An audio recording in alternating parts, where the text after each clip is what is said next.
Hello, this is Joshua from Tiny House Basics, and we're here on a quick little tiny house trailer tour. This is a 2020 model 18-foot by 8.5-foot wide Tiny House Basics trailer. This is a 10,000 pound gross vehicle weight rating.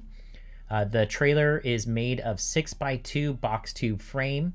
The cross members and outriggers are made using 4x2 box tube frame. This trailer also has the option of flush cross members, so you can see the side-by-side cross members are flush with the top of the deck. This helps you utilize the frame where you can lay your insulation in between the cross members and save vertical height on your tiny house build. This is a very popular size for a single person, and you could do a small kitchenette on this. So this is also a good size for a travel if you plan on traveling with your tiny house.